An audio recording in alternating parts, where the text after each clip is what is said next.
பைத்தியக்கார உள்ள கலந்து பைத்தியம் லூசு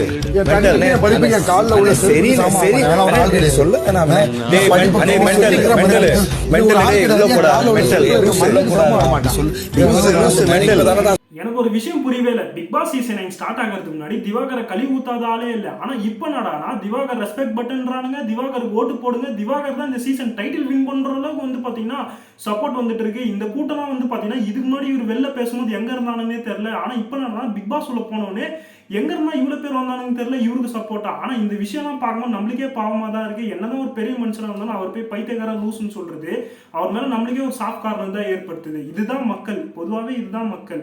நீ ஏதாவது தப்பா பேசினா அவங்க தூக்கி போட்டு மிதிக்கவும் செய்வோம், அதே உனக்கு ஏதாவது ஒரு கஷ்டம்னா அவங்களுக்காக வந்து நிற்கவும் செய்வோம். அடா பாவீங்களா டேய், ஒரு காலத்துல இந்த மோனிகா சாங்கை கேட்டு வைப் பண்ணாத ஆளே இருந்திருக்க மாட்டோம். ஆனா இப்போ இந்த சாங்கை டிவியில கேட்டா கருமம் இந்த ஞாபகம் தான் வரும் போல இருக்கு. ஐயோ நம்ம மைண்ட் அங்க போகுது.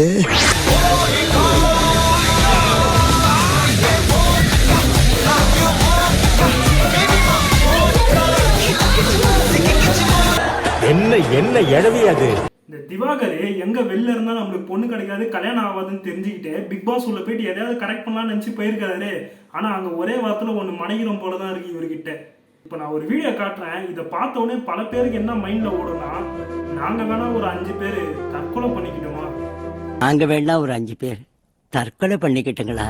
கருப்பு வெள்ளை பூக்களுண்டா. நான் போறேன் எனக்கு வேணாம், நான் போறேன். யார் சார் இவனுங்களா? திவாகர சுதாகர்ன்றான் ஒருத்தன், பிரவீன் காந்தியா ராஜீவ் காந்தின்றான். நல்ல வேளை ராகுல் காந்தின்னு சொல்லியே. யாரு சுதாகர்? தர்பூசணி சுதாகரா? திவாகர். ஏன்னா ரீசனா ஆரம்பத்துல இருந்து அந்த டைரக்டர் ராஜீவ் காந்தி அப்படின்றவர் ரொம்ப ஆக்டிவா கிடையாது, அவர் மேல மைனஸா இருக்குன்றதுக்காக படிக்க தெரிஞ்சா படி, தப்பு தப்பா படிச்சு அடி வாங்கி சாகாத சொல்லி